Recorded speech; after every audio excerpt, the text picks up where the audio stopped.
Have you ever been in a season where the only question running through your head was, why me? Why this heartbreak? Why this betrayal? Why this illness? Why now? When you're in the middle of something gut wrenching, it's hard to imagine there's a purpose in it. And honestly, most people won't tell you this, but sometimes there's no instant silver lining. Sometimes it just hurts. But over time, sometimes months, sometimes years, the pieces start to click. You start to see how the pain you thought was breaking you was actually reshaping you. This isn't about romanticizing trauma or pretending everything happens for a reason in a cheesy Pinterest quote kind of way. It's about looking back and realizing the version of you who walked out of the fire is wiser, softer in the right places, stronger in the others, and carrying lessons you never would have learned any other way. For me, some of my deepest pain has been the exact thing that brought me closer to God, shifted my path entirely, and forced me to stop living life on autopilot. And today, I want us to talk about the middle place, the place between the breaking and the breakthrough, where you're still asking why, but you're starting to sense there's something more to it. Because there is. There's a purpose in the pain. And sometimes the pain is the very thing that turns you toward the life you were always meant to live. So, welcome back to Chasing Stability. The in-between isn't lonely here because we're all in it together. Now, let's jump right back in on that topic and look into how to spot it, live through it, and let it shape you without letting it harden you at the same time. I'm not going to sit here and tell you it's all part of the plan when you're in the middle of feeling like your entire world is collapsing. Because in those moments, all the cliches in the world don't make it hurt any less.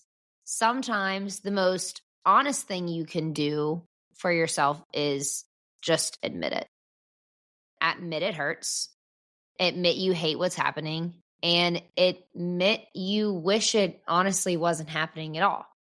Pain is pain. That's it. Plain and simple.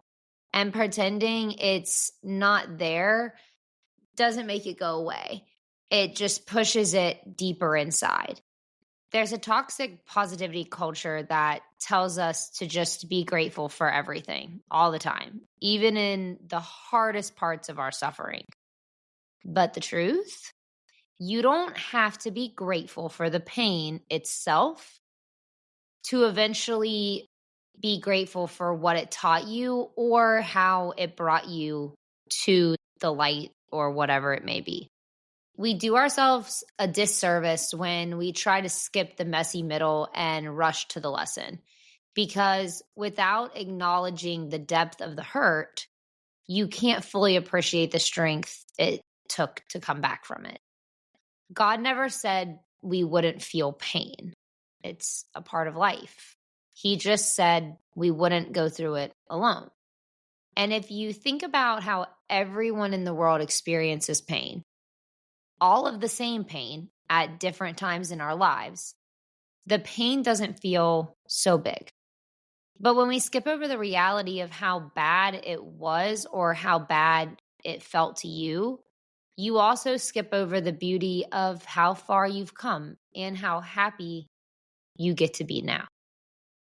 So don't sugarcoat it, name it, feel it, let it out, and let it feel as big as you need it to feel, because that's the only way to truly let it move through you instead of letting it get stuck.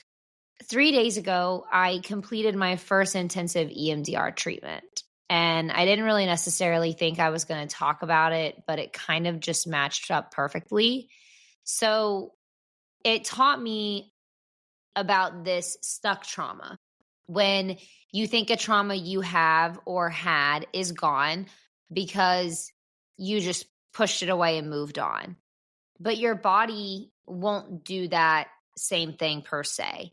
In my treatment, the trauma that I thought was new somehow would connect to stuff from 15 plus years ago. I wish I knew then, the 15 years ago me, that feeling it and letting it come out when it was actually happening would have prevented it from stacking up like emotional Jenga blocks for them to crumble down later in my life as an adult. I would have let it all out then. The problem is we never know what is connected until we dive into our emotions and try to work it out. And if we never do, we put those emotions on other people in ways sometimes we don't even notice. After 3 years, my boyfriend broke up with me last year and started dating someone new in 2 weeks. For the first 6 months after, I was out and about showing up everywhere and trying to show I was doing better. That 6-month mark kind of hit me like those Jenga blocks just crumbling down to the floor, because I realized I didn't want to be doing this. I wanted to be truly healing and getting better, and that's exactly what I shifted into. I was pretending I was fine and ready to move on in those first 6 months like he had, but really I wasn't, and I didn't want to. So come March, I let myself feel and truly start to grow from it. Sometimes I think life works like a casting call. Like, you think you're auditioning for one role. Maybe it's the role of the girlfriend that's going to turn into a wife soon, or a successful career woman, or perfectly healthy 20-something, and suddenly the script changes. Life hands you a role you did not want, the heartbroken girlfriend, or the fighter, or the one with multiple jobs just trying to figure it out. But the thing is you have no choice but to step into the role that was handed to you. And it's not the role that you prepared for. It's not the one you pictured all of your life for all those years, but it's the one that is going to shape you in ways none of those other roles ever could. It's not about pretending you wanted the role, though. Trust me, I've been handed roles I still don't want to be a part of. It's about giving the performance of your life in it, giving it all you got while you're living that role. So when the curtain finally lifts on the next chapter, you'll know you earned your place there. You fought like hell to get there. I'm still fighting through my role I was given 10 years ago. But step by step, I'm able to look back at how awful it truly was and be proud that I at least had the courage to stand up and fight back. If life hadn't pushed me by completely upending my life, I would have stayed exactly where I was then. Partying all the time, smoking weed like I needed it to breathe, a selfish little girl. I guess I was comfortable, but the most important part was I wasn't growing. Pain has this way of being the shove we'd never choose for ourselves, but ending up being what we secretly needed. Like that breakup that felt like the end, it was the only thing that would have made you finally stop settling for bare minimum. That job that you lost that wrecked you, it's what forced you to go after your dream you'd been scared to chase, because now you truly had nothing left to lose, but everything left to gain. We don't move when we are comfortable. We move when staying where we are becomes unbearable. Sometimes God lets something fall apart because he knows you would stay in it forever if it didn't. And while it feels cruel and defeating in the moment, it's actually kindness in disguise. Looking back, I can point to most painful moments in my story and see how it pushed me toward something better or greater, or gave me a better understanding of life, even if I couldn't see it at the time. So if you're in a season where you feel shoved into the unknown, I want you to know you'll think the push one day. Maybe not today, but one day, because it's not the ending. It's the momentum you didn't even know you needed. With me, the first real in my face push was me getting sick. I was forced to look at my life and figure it out. I was put on bed rest for 6 months to sit with my thoughts and everything that I had done in my life and make amends. It was isolating and scary. And as much as I wanted it to be over, looking back now, I'm just grateful for it. All of it. I learned so much about everything in my life in those 6 months and the following 6 months after. My world altered in front of me, and all I could do was ride it out. But when life gets heavy, you start noticing the hands that reach out to help you hold it. Some of those hands belong to God in a form of comfort you can't explain, a peace that doesn't make sense, or an answered prayer that you didn't even have the energy to pray. Others belong to the people who refuse to let you carry it alone. And here's the thing. We often feel like we're a burden when we're hurting, like our weight is too much for anyone else to take on. And I feel this more than anything when it comes to my pain in all of my life, not just with my sickness. And if you're like me, you isolate. We go quiet. We convince ourselves we are protecting people from our pain, when really we're robbing them of the chance to love us in the way they want to. Because here's what I've learned. People like to be there for the people they love. It gives them purpose. It makes them feel trusted. It deepens connection in ways that happy, easy seasons never could. And I think that's why God places the right people in our lives, because he knows there will always be seasons where we can't do it on our own. And maybe the pain you're in isn't just about you learning to endure it. Maybe it's also about letting someone else feel it by walking alongside you through it and trusting them to help you get through it. When you're in pain, you see people's true colors. Some disappear, some minimize it, and some, the right ones, they lean in closer, even when it's inconvenient, messy, and uncomfortable. Those hands, those voices, that presence, it's God working through people. It's the reminder that you are held, not just spiritually, but physically, emotionally, and relationally. Pain isolates if you let it. But if you keep your heart open, it also reveals who's meant to be in your corner for the long run. There are multiple little stories that come to my mind that I can tell about people throughout my life that have done some kind of act of kindness that have helped me heal in more ways than one. But one certain one came to mind when I was just talking about this. So that's the one that you're going to get. I think it's important to mention that I still struggle to do things alone, and especially in big settings where I do not know how my body is going to react to what is going on around me. So this past February, I wanted to go with my friends to go see Rascal Flatts. My friends know that I struggle. It's not a secret. They knew that this was going to be something of a challenge for me. So I got dressed up and went to the pregame and took all the cute pictures. And as we were loading into our bus to go down to the concert, I fled.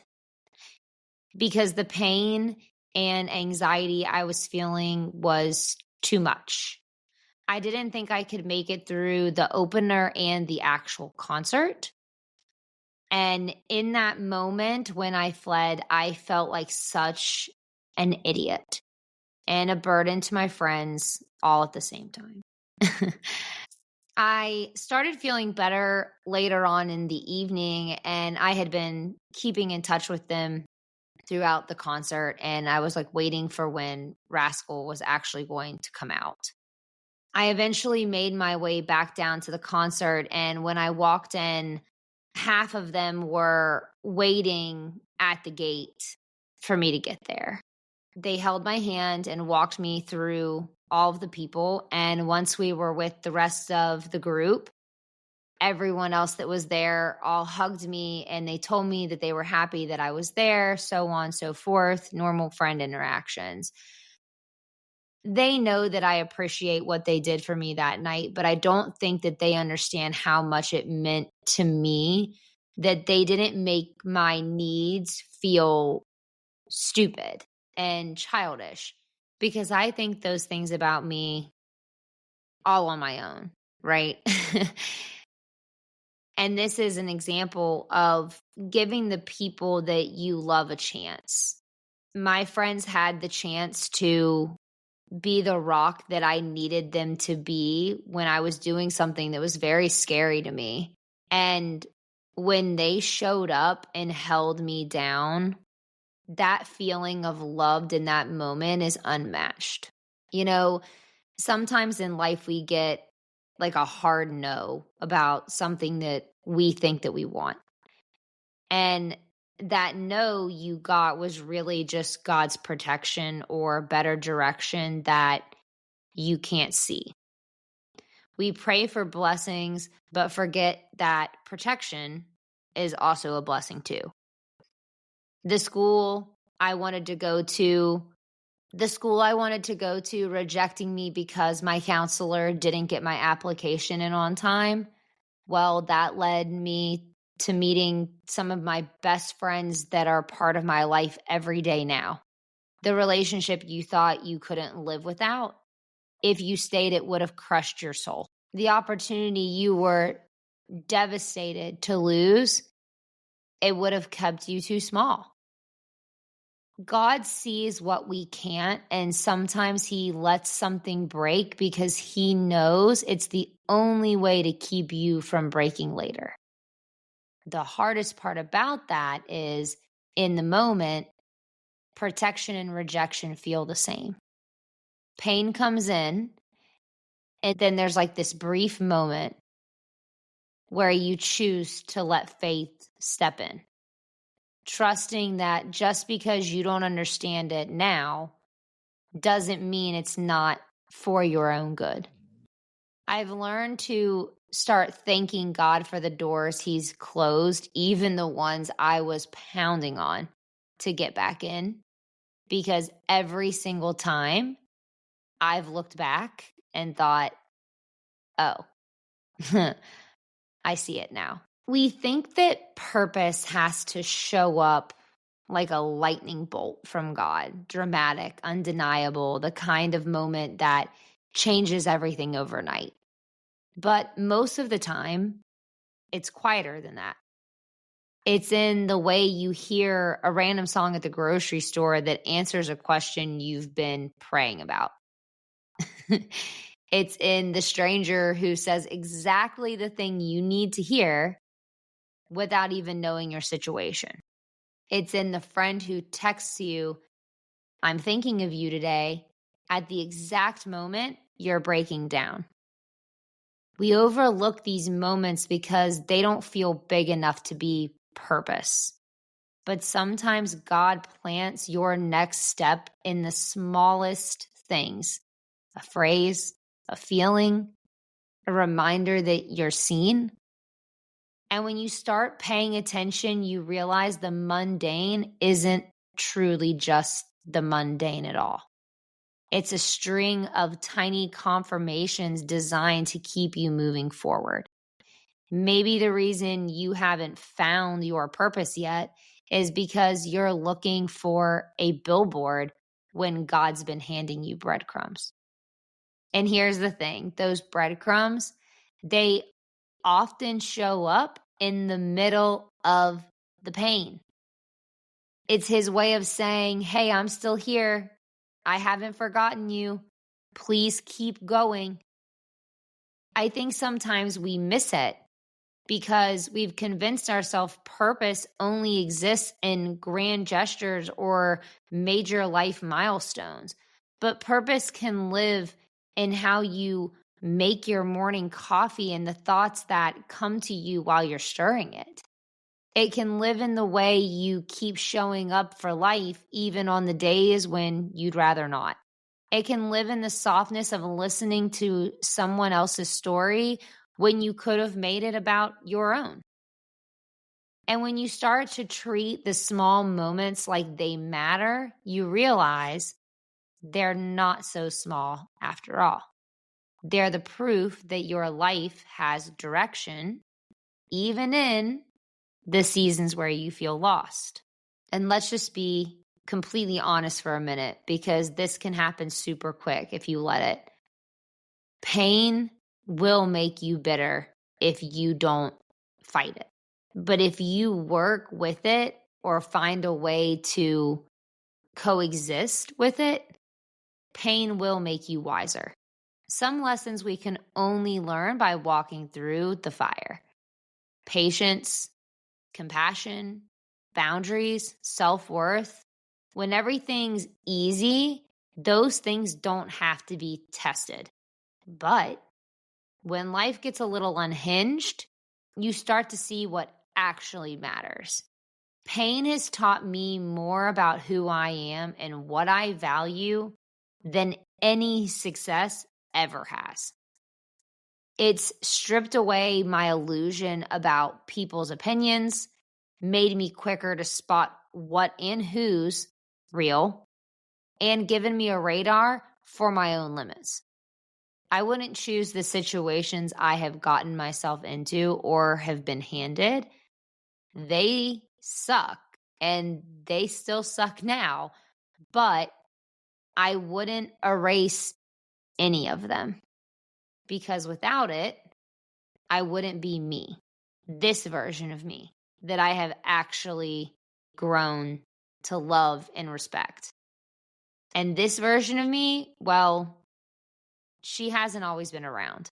But the things I did, the mistakes I made, the lessons I learned, they all shaped me.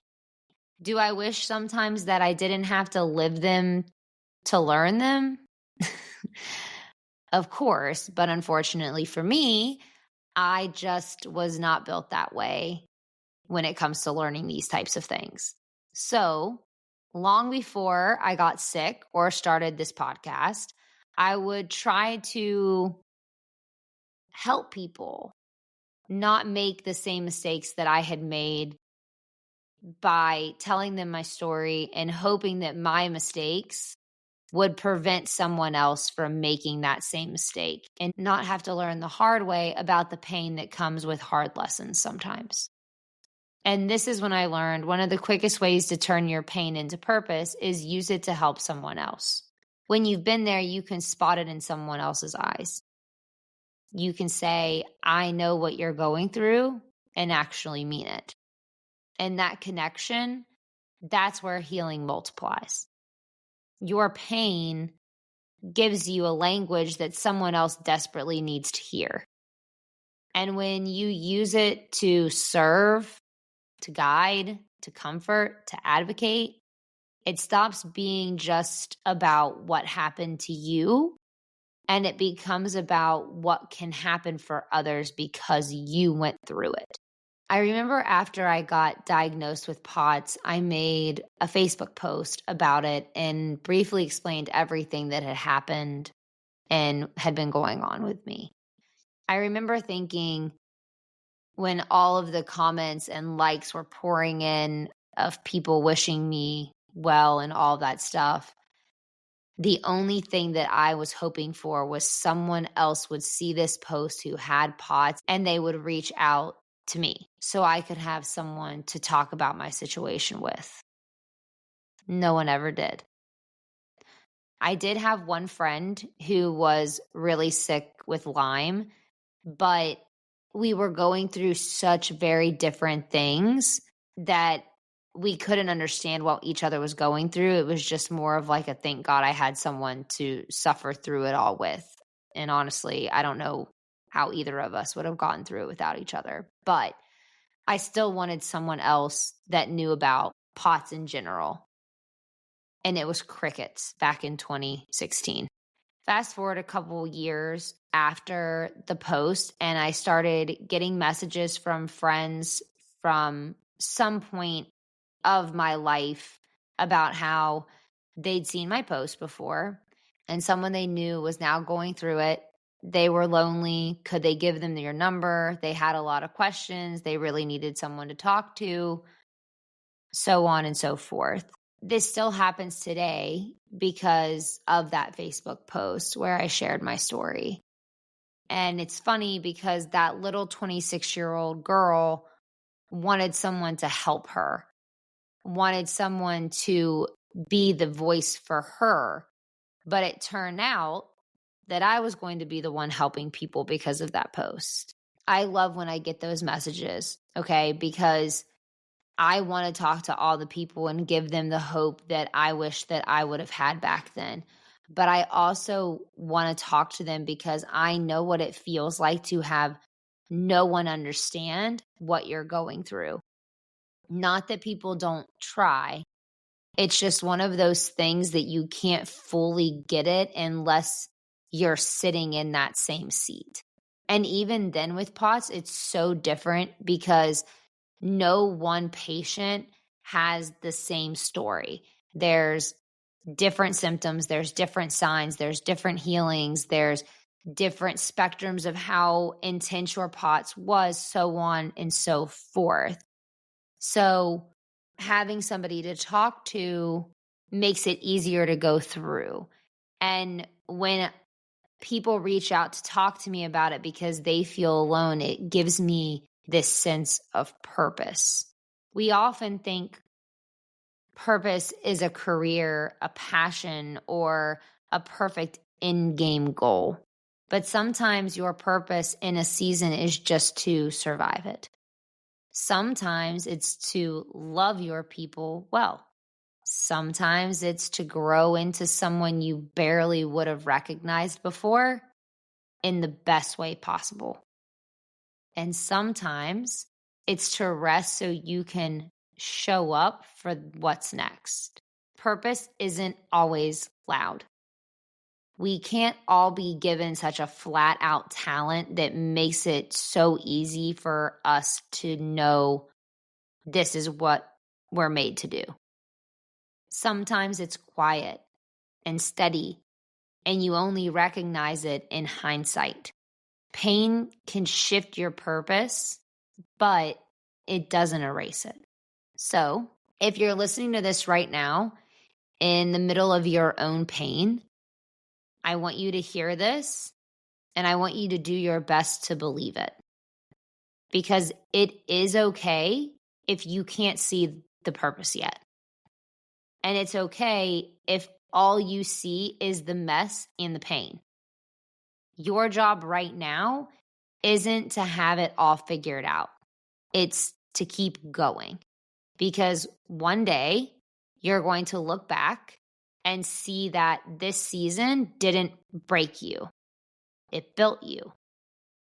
And when you see the purpose in your pain, you'll realize it was never wasted. And that is where I'm going to leave you for today. I hope you enjoyed this episode and it made you feel seen or just made you smile thinking of what the future has in store for you.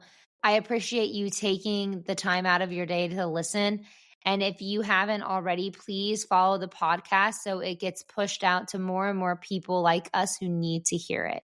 I'd love to have all of you also following along on TikTok or Instagram for posts that lead you into the new episode every week. So make sure you're also following along over there too. I hope you all enjoy the rest of your week. This is Chasing Stability, and I'll meet you in the in-between next Tuesday.